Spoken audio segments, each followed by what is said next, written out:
사도 바울은 예수님을 믿기 전에 잘 나가던 사람이었습니다. 그는 배울 만큼 배운 사람이었고 가질 만큼 가진 사람이었습니다. 그리고 그는 인정을 아주 많이 받던 사람이었습니다. 그런데 이 바울이 예수님을 만나고 복음을 증거하는 삶을 살면서 고난을 받게 됩니다. 그것도 아주 많은 고난을 당했습니다. 또 억울한 일도 많이 겪었습니다. 오해도 많이 받았고 죽을 고비도 많이 넘겼습니다. 그런데 바울은 예수님을 믿고 나서 한 번도 후회한 적이 없었습니다. 고난이 그의 믿음을 약하게 만든 것이 아니고 그의 믿음을 더욱더 강하게 만들었습니다. 그는 기쁨을 잃지 않았습니다. 그는 기뻐하고 또 기뻐했습니다.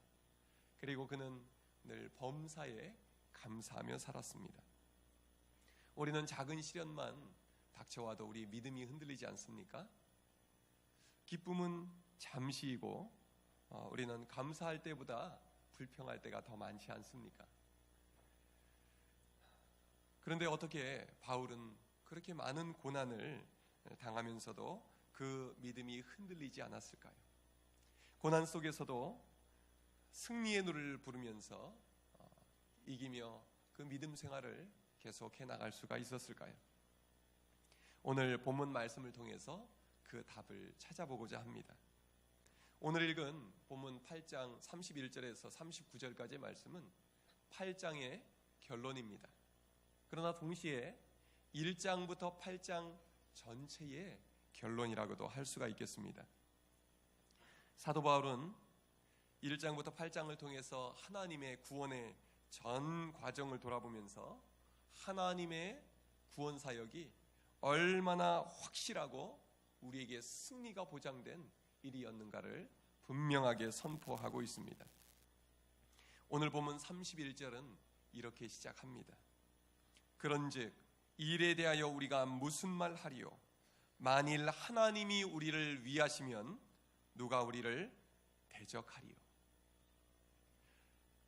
오늘 본문에서 바울이 고난을 이기고 승리의 노래를 부를 수 있게 된 가장 중요한 이유를 만일 하나님이 우리를 위하시면 이라는 이 고백에서 찾고자 합니다.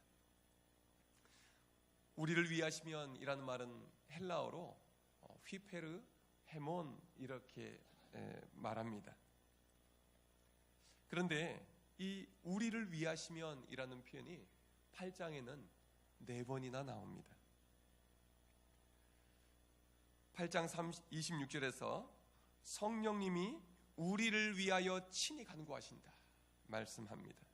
또 31절에서 하나님이 우리를 위하시면 하나님이 우리를 위하신다고 말씀합니다.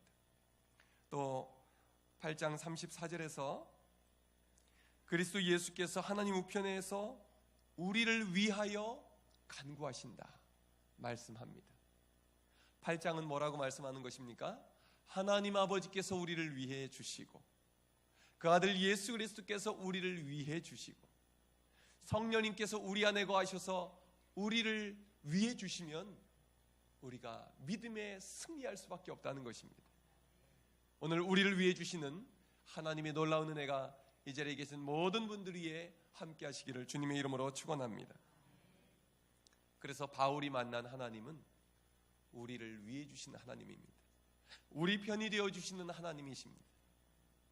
하나님은 내 편이 되어 주시고 하나님은 우리 편이 되어 주시고 하나님은 우리 교회의 편이 되어 주신 줄로 믿으시기를 바랍니다. 그러면 하나님이 우리를 위해 주시면 무슨 일이 일어날까요? 첫 번째, 따라해 보시기 바랍니다. 그 누구도 우리를 대적할 수 없습니다. 함께 31절 32절의 말씀을 같이 읽겠습니다. 시작. 그런즉 이 일에 대하여 우리가 무슨 말 하리요? 만일 하나님이 우리를 위하시면 누가 우리를 대적하리요? 자기 아들을 아끼지 아니하시고 우리 모든 사람을 위하여 내주시니가 어찌 그 아들과 함께 모든 것을 우리에게 주시지 아니하시겠느냐? 아멘. 사도 바울은 확신에 차서 선포합니다. 만일 하나님이 우리를 위하시면 그 누가 우리를 대적할 수 있겠는가? 아무도 우리를 대적할 수 없다는 것입니다. 왜 그렇습니까? 하나님은 전능하신 하나님이십니다. 하나님은 천지를 창조하신 온 우주 만물의 주인이신 하나님이시기 때문입니다. 그러므로 승리는 항상 하나님께 있습니다. 승리는 항상 하나님께서 서 계신 그쪽에 있습니다.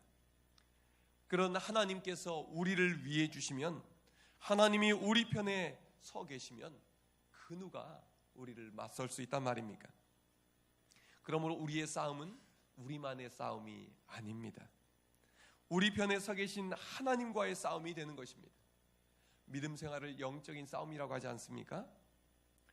이 사실을 분명하게 믿었던 바울은 이 싸움이 하나님께서 우리를 위해 대신 싸워주시는 싸움임을 확신했습니다. 그런데 승리는 당연히 하나님께서 함께 해주시는 우리의 승리, 나의 승리라고 바울은 확신할 수 있었던 것입니다. 그럼에도 불구하고 우리가 믿음 생활하면서 자꾸 넘어지고 자꾸 실패하고 자꾸 패배하는 이유가 무엇입니까? 우리가 하나님 편에 서 있지 않고 하나님의 반대편에 서 있으면 우리는 실패를 경험하고 패배를 경험하게 됩니다. 사단은 속이는 데 달인입니다. 기가 막히게 속입니다. 우리가 하나님 편에 서 있지 못하고 사단의 편에 서 있도록 끊임없이 우리를 유혹하는 것입니다. 그러나 우리가 하나님 편에만 서 있으면 우리는 승리하게 될 줄로 믿으시기 바랍니다. 지금까지 나의 살아온 삶 속에서 실패를 많이 경험했습니까? 내가 믿음 생활을 하면서도 영적인 패배를 경험했습니까? 승리하는 길은 아주 쉽고 단순합니다.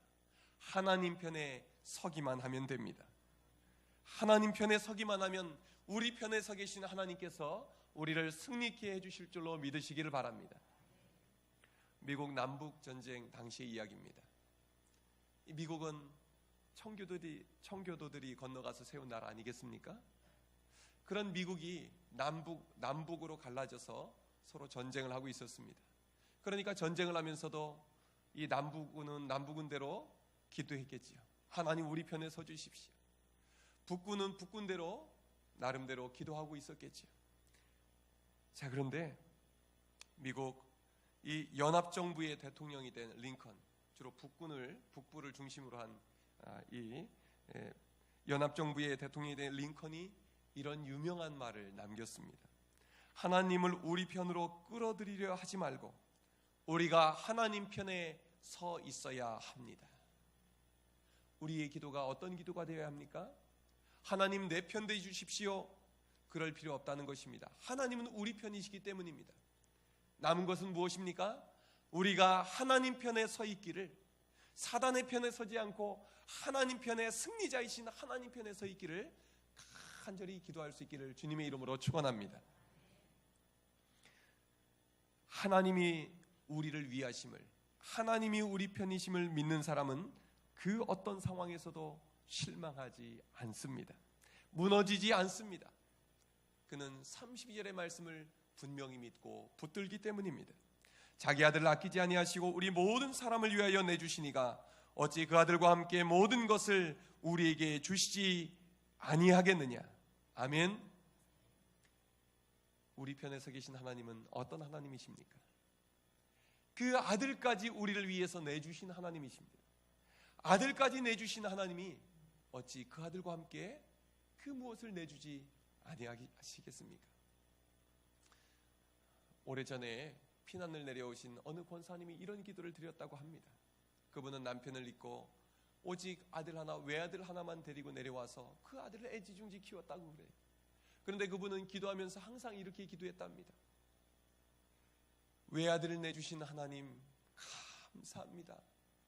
저는 제 외아들 절대로 못 내주는데 하나님은 어떻게 외아들을 내주셨습니까? 외아들은 절대로 내줄 수 없는 아들 아닙니까? 그런데 하나님은 우리를 구하시기 위해서, 우리를 살리기 위해서 외아들을 내어주신 하나님이십니다. 그 하나님이 나의 편이 되어주시니 우리에게 그 무엇을 내어주지 않으시겠습니까? 이 하나님을 온전히 믿고 하나님이 우리를 위해 주심을 믿고 승리의 믿음의 길을 걸어갈 수 있기를 바랍니다. 크리소스톰이라는 초대교회 설교자가 이런 말을 했다고 합니다. 우리를 대적하는 그들은 지금까지 전혀 우리를 회방하지 못했다. 그들은 뜻하지 않게 우리에게 명예와 셀 수 없는 축복의 주선자가 되었다. 결국 하나님의 지혜는 그들의 음모를 구원과 영광으로 바꾸어 놓으셨다. 정말로 어떤 사람도 우리를 대적할 수 없음을 알아야 한다. 하나님께서 우리 편이심을 믿으시기 바랍니다.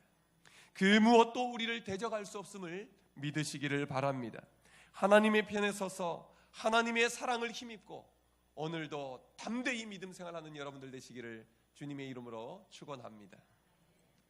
하나님이 우리를 위하시면 무슨 일이 일어납니까? 두 번째로 따라하시기 바랍니다. 우리를 의롭다 하십니다. 아무도 우리를 고발할 수도 없고 우리를 죄인으로 내몰 수 없다는 것입니다. 함께 33절 34절을 읽겠습니다. 시작. 누가 능히 하나님께서 택하신 자들을 고발하리요? 의롭다 하신 이는 하나님이시니 누가 정죄하리요?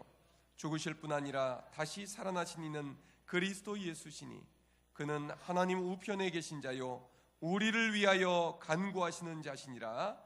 아멘.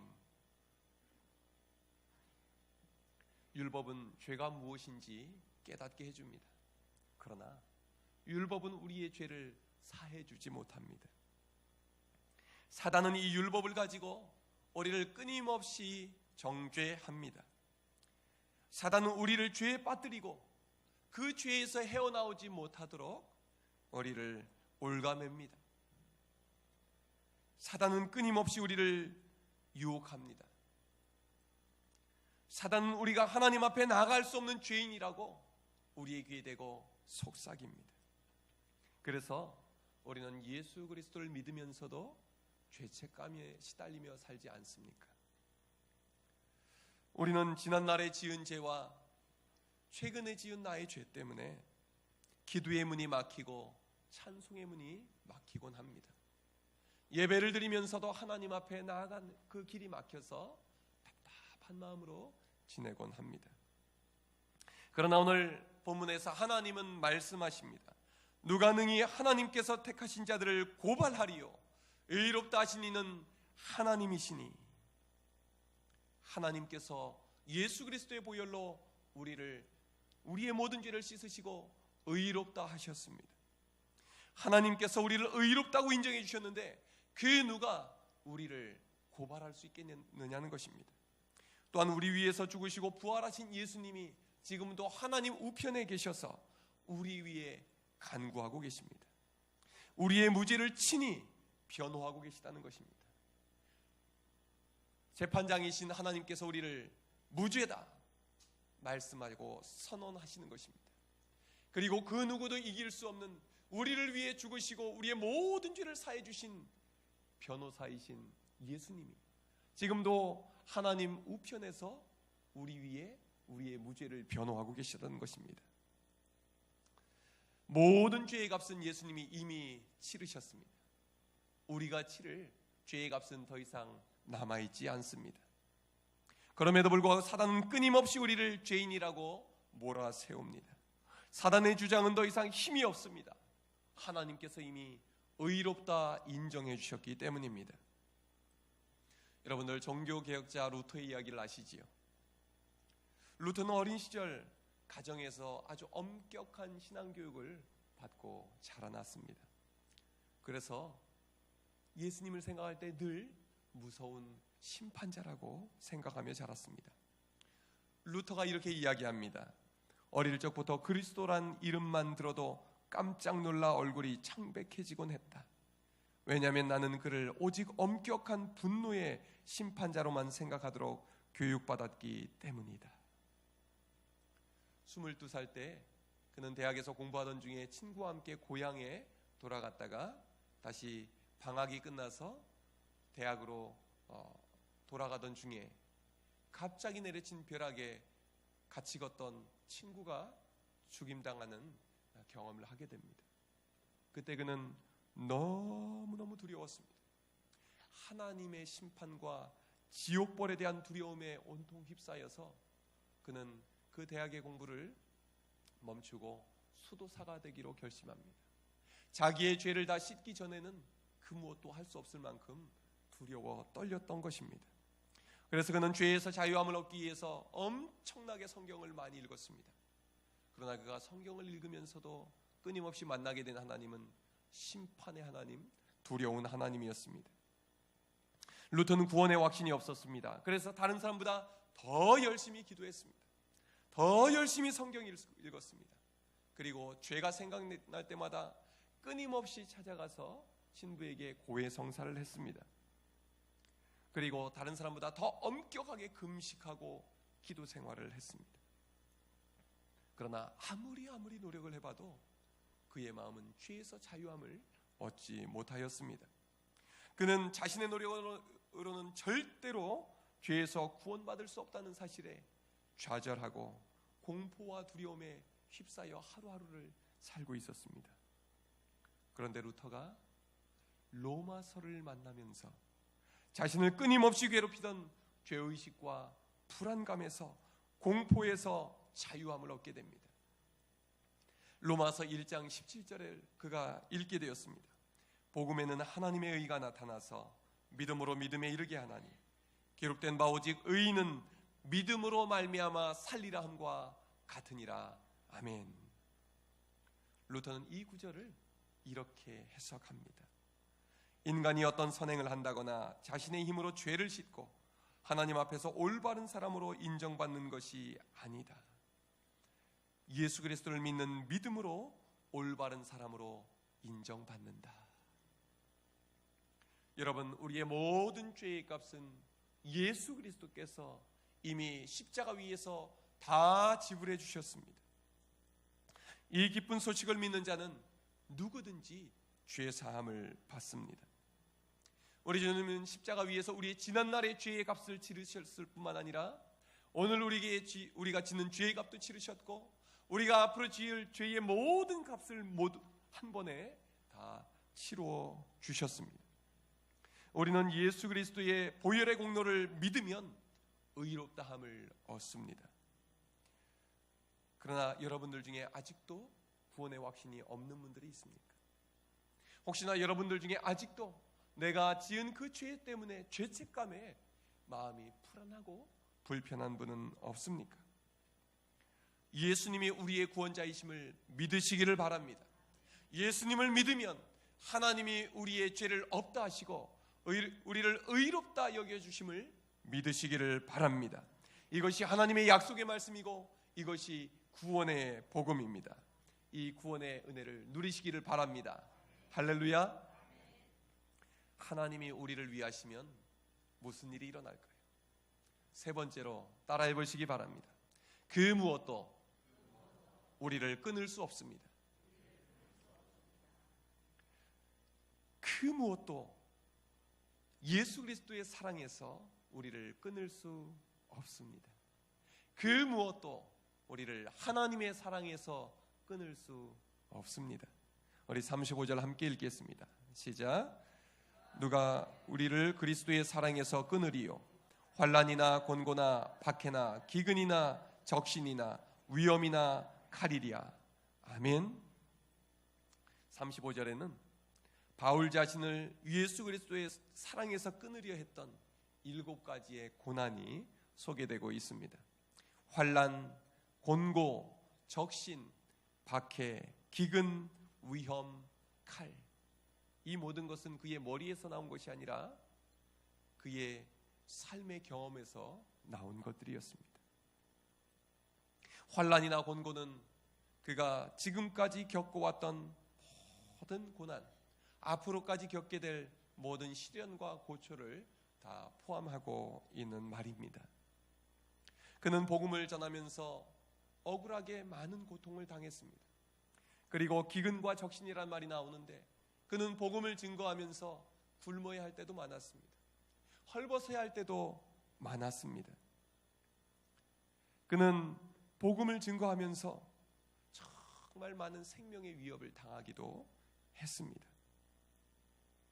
사단은 믿음 생활을 잘하는 사람들을 공격합니다. 그들을 믿음을 흔들어서 넘어지게 하려 합니다.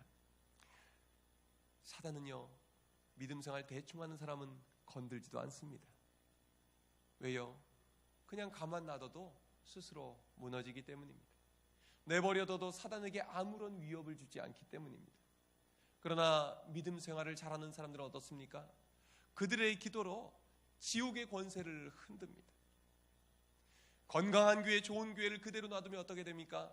사단에 속해 있던 영혼들을 하나님께로 구원하여 이끌어가게 됩니다.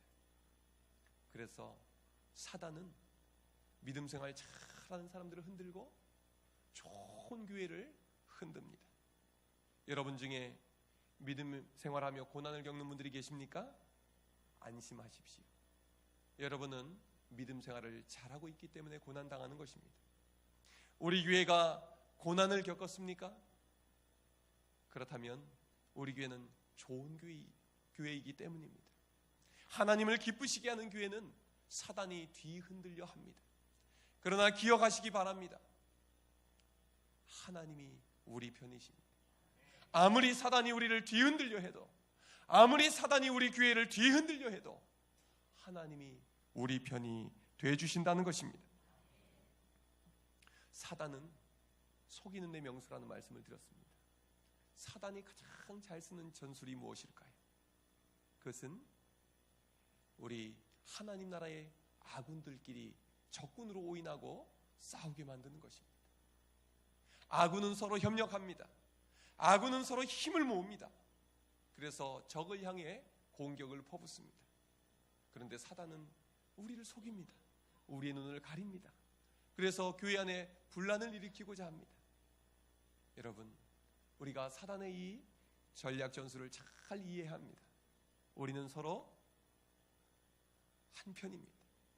하나님이 우리 편이 되어주시고 우리는 하나님 편에 서 있기 때문에 우리는 한 편인 것입니다. 여러분 중에 정말 예수님 때문에 어려움을 겪고 있다면, 우리가 복음을 증거하는 것 때문에 고난을 당하고 있다면 감사할 수 있기를 바랍니다. 그리고 하나님이 우리에게 이 어려움을 이겨낼 수 있는 힘을 달라고 간구할 수 있기를 바랍니다. 반대로 우리가 믿음 생활하면서도 아무런 어려움도 겪지 않고 아무런 손해보는 것도 없고 그냥 편안하기만 하다면 우리를 돌아볼 수 있어야 합니다. 바른 믿음 생활에는 고난도 어려움도 따라오는 것이 정상이기 때문입니다.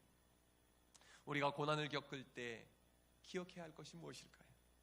우리 38절 39절 함께 읽겠습니다. 시작.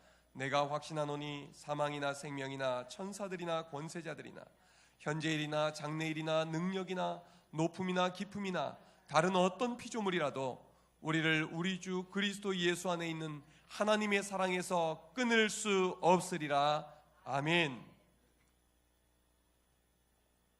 사도 바울은 분명하게 선포합니다. 그 무엇도 우리를 하나님의 사랑에서 끊을 수 없느니라. 여러분, 여수에서 유명한 것 중에 하나가 해상 케이블카죠. 워낙 이야기를 많이 들어서 얼마 전에 저희 가족들과 함께 타봤습니다. 전망이 참 좋더군요. 야경도 좋다는데 저는 낮에 봤습니다. 그런데 그 케이블카를 타면서 참 저는 신기한 게 있었습니다. 이 케이블카가 굉장히 긴데 이 케이블이 쇠줄이잖아요. 이 쇠밧줄에 이 케이블카가 한두 대가 아니더라고요. 50대가 넘게 달려있다고 제가 들은 것 같은데 그 무거운 이 케이블카가 바람이 부는데도 아무 문제 없이 가는 겁니다. 그 안에 있는 사람들은 불안에 떨지도 않습니다. 그 높이에 매달려 있는데 믿음이 좋아요. 다들 웃으면서 구경하면서 그렇게 얼굴들이 밝을 수가 없었습니다. 왜 그렇습니까? 쇠줄이 튼튼하니까요. 안전하니까요. 절대 끊어질 리가 없는 것을 아니까 그 높이 매달려서도 바람이 불어도 마음이 안심이 되는 것 아니겠습니까? 우리를 묶고 있는 하나님의 사랑의 줄은 어떨까요? 저 케이블카의 쇠밧줄보다도 더 강한 것이 하나님의 사랑의 줄인 줄로 믿으시기를 바랍니다. 사람이 만든 줄은 아무리 튼튼하고 강한 줄이라도 바꿀 때가 옵니다. 이 돌산에 이 케이블 쇠줄을 바꾸기 위해서 작년 말에 공사를 했다고 합니다. 그러나 하나님의 사랑의 줄은 교체할 필요가 없습니다. 끊어질 수가 없기 때문입니다. 그래서 로마서 8장 37절에서 하나님의 사랑의 밧줄에 매여 있는 우리들이 어떻게 고난을 이겨내는가 말씀해주고 있습니다. 그러나 이 모든 일에 우리를 사랑하시는 이로 말미암아 우리가 넉넉히 이기느니라. 아멘. 넉넉히 이기느니라. 헬라어로 휘페로 니카오라는 말인데요, 이것은 겨우 가까스로 이기는 게 아닙니다. 내내지다가 막판에 겨우 뒤집게 하는 걸 말하는 게 아닙니다. 압도적으로 이기는 것을 말합니다. 모든 고난을 뚫고 나가는 것을 말합니다.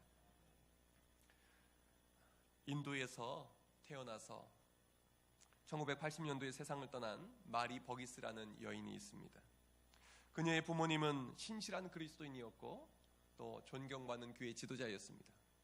워낙 부잣집이었고 또 상류층에 속한 가정이어서 부족함이 없이 또 형제들의 사랑과 축복 가운데서 그렇게 행복하게 자라났다고 합니다. 얼굴도 예뻤는데 공부도 잘해서 의대까지 졸업했답니다. 그런데 의대를 졸업한 뒤에 어려움이 닥쳐왔습니다.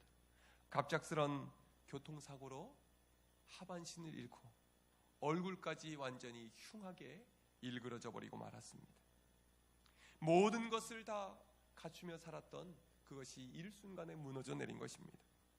삶의 밑둥까지 잘려버리는 그 고통 앞에서 마리 버기스는 하나님께 울부짖었습니다. 하나님, 왜 나에게 이런 시련과 역경을 주시는 것입니까? 내가 사고를 당할 때 하나님은 왜 나를 지켜주지 않았습니까? 그러고도 전능한 하나님이십니까? 두 다리를 가지고도 어려운 의사이기를 가기 어려운데 어떻게 저를 이렇게 비참하게 꺾어버리십니까? 하나님, 저를 저주해서 이렇게 비참하게 만드셨으니 저는 차라리 지금 죽어버리겠습니다. 이렇게 자살을 2번이나 시도했다고 합니다. 그러나 이 하반신이 마비된 채로 자살이 쉽지가 않았습니다. 가족들은 겁이 나서 더 이상 움직이지 못하도록 묶어놓았습니다. 그녀는 하나님과 끝없는 싸움을 벌입니다. 하나님은 왜 나를 이렇게 비참하게 만드셨습니까? 끊임없이 질문을 했습니다. 아무리 질문을 해봐도 대답이 없습니다. 그러던 어느 날 하나님이 이런 깨달음을 주십니다. 바울도 육체의 가시가 있었다. 바울은 기도 후 가시가 없어지지 않아도 감사하고 기뻐했다. 나에게도 감사하고 기뻐할 일이 있지 않겠는가? 이런 것 때문에 낙심하거나 원망하지 말고 남아있는 것으로 인해서 감사하자. 감사할 걸 찾아보니까 다리는 잃었는데 손은 멀쩡한 겁니다.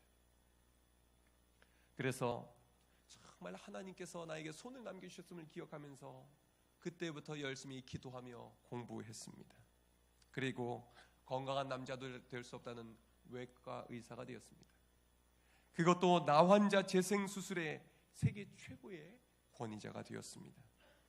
그래서 그녀의 도움을 받아서 수많은 장애인들과 나환자들이 치료를 받고 절망을 딛고 일어났습니다. 하반신을 쓰지 못하는 이 마리 버기스, 얼굴마저 일그러져 모든 걸 포기해버리고 살 수밖에 없었을 그녀가 자기들의 생명을 고쳐주고 자기들의 몸을 고쳐준 것입니다. 그리고 마리 버기스는 이렇게 하나님을 간증하며 살았습니다. 하나님은 나의 다리를 가져가시고 비상할 수 있는 날개를 주셨습니다. 다리를 가져가시고 날개를 주셨다는 것입니다. 여러분, 우리가 어떻게 우리에게 닥쳐온 고난을 이길 수가 있습니까? 어떻게 넉넉히 이길 수가 있습니까? 하나님은 우리를 사랑하십니다. 우리를 사랑하시는 하나님으로 말미암아 우리는 고난을 이겨낼 수가 있습니다. 그 아들을 아끼지 아니하시고 우리에게 내어주신 하나님이 우리의 편이 되어주십니다. 자신의 생명을 아끼지 아니하고 우리에게 내어주신 예수님이 우리의 편이 되어주십니다. 우리 안에 거하셔서 우리를 하나님 앞에 서도록 붙잡아주고 계신 성령님이 우리의 편이 되어주고 계십니다. 성부, 성자, 성령 하나님이 우리의 편이 되어주시니 우리는 그 어떤 고난도 넉넉히 이기고 남을 줄로 믿으시기를 바랍니다. 하나님이 우리 편이십니다. 하나님이 우리를 사랑해 주십니다. 하나님의 사랑이 우리의 불신앙마저도, 우리의 불순종마저도 녹이시고 믿음으로 넉넉히 승리케 하실 줄로 믿으시길 바랍니다. 기도하겠습니다. 하나님,